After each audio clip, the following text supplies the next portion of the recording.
These are all the Kershaws that I own. Kind of wonder why I bought them all.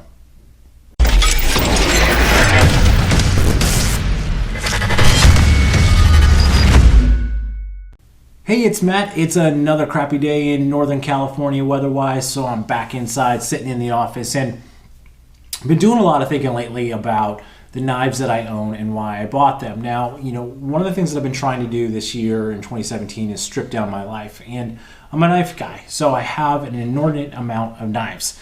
And, I was going through them the other day, and I was like, why did I buy this one? Why did I buy this one? So one knife company that I own a lot of are Kershaw's. Now, I don't own a ton of them. Right now I have 5 on my desk, and these are the ones that I've bought over the last 2 or 3 years that I carry on and off from time to time. Some of them I don't even carry anymore. They're more like a house knife or a car knife. And I just kind of wanted to show you what I have from Kershaw and why I bought them, and do I still use them.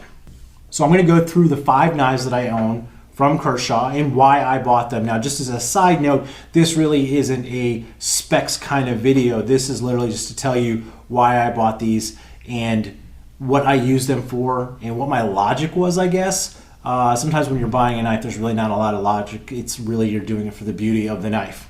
So all that being said, I'll start off with a knife that I don't carry, but I keep in my car, and that is the Kershaw Function EMT. Now, I've done a separate video on this, and this is really kind of a knife that stays in my car these days.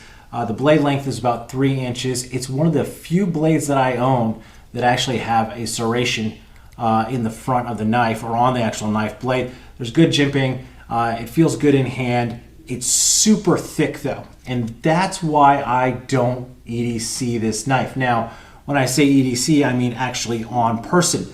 This knife stays in my car because it has the glass break on it, and it has the seatbelt cutter on it. So it just makes sense for this to stay in my car. The bulkiness of it really doesn't make it conducive to carry in your pocket on a day-to-day basis.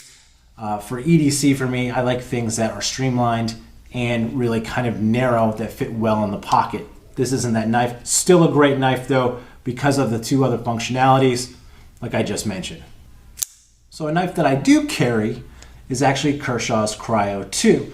Now, this has to be one of Kershaw's most popular knives, and I think the reason why is because it's the Rick Hinderer design, and it's at a budget-friendly kind of category for a Kershaw knife. This is Chinese made, as well as the Function EMT that I just mentioned, and it is a frame lock, which I really kind of like. I don't own a lot of frame lock knives, but the reason why I bought this one is because it's a Rick Hinderer knife. And there were so many positive reviews on this. I've had this for quite some time. Doesn't look like it. It's had a couple of really good sharpens on it. I don't beat the crap out of this knife, but I absolutely love this knife for an EDC carry because it is super thin. It is a little bit on the heavy side, but I love this knife. It kicks out really nice, and it's a decent flipper, and the price is right. So kind of bought this one because I was kind of thinking I needed it. I don't know. Next up is the Kershaw Dimension. I bought this one. This is actually a recent purchase for me, and I bought this knife, and I never had my hands on it, and I was just kind of looking at it, and aesthetically it was really, really pleasing. Specifically the jimping on it and how it goes up like that, and the blade, the drop point, the way that it's kind of structured with the little swedge right there. This is just a kind of a good looking knife for me. Now, when I got my actual hands on it, I didn't realize it's a pretty thick knife. So as I mentioned before, I really don't like carrying knives that are super thick in my pocket. I like streamlined and thin. This really doesn't fall into the category. In fact, the only other Kershaw knife that I own that's thicker is the EMT.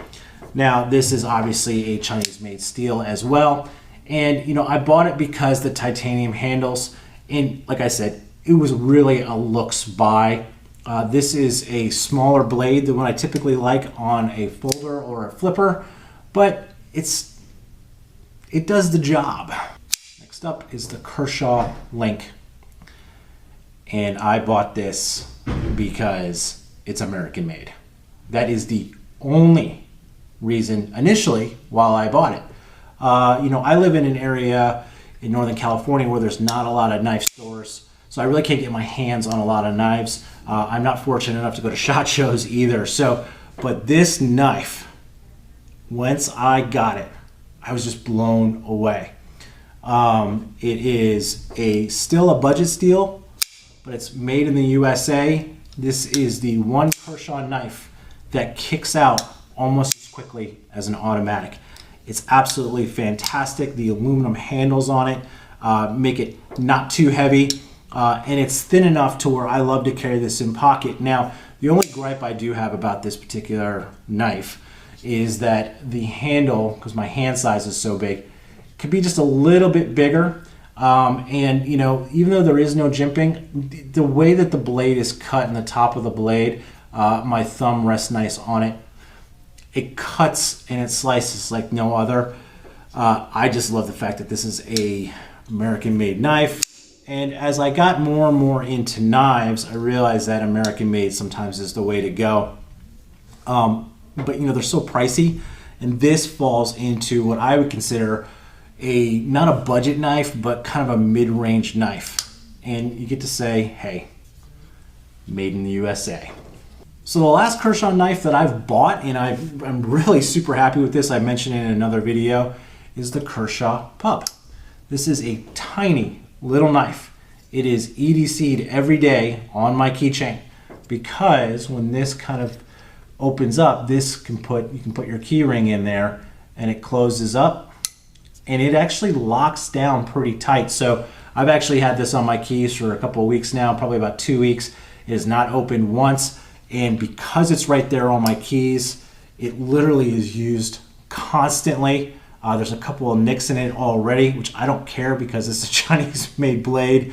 There's a little bottle opener there too as well, and a little screwdriver. You can almost probably use it as a pry bar. But this has turned out to be one of my favorite Kershaw knives that I own. Like I said, I don't own a ton. And on Facebook, I actually belong to a Kershaw, Fanatics page, and some people just own like 50 or 60 blurs, and they own like every single Kershaw knife there is. And I think that's great, and I am a huge fan of Kershaw. But as I was looking at and going through all these knives, I realized that a lot of times I buy knives the way that they look, and obviously YouTube is a great forum to get reviews for people that you trust.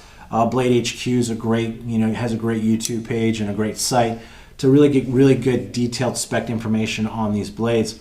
But I think for most knife buyers, the way that we operate is we operate on looks, we operate on what we hear from other people.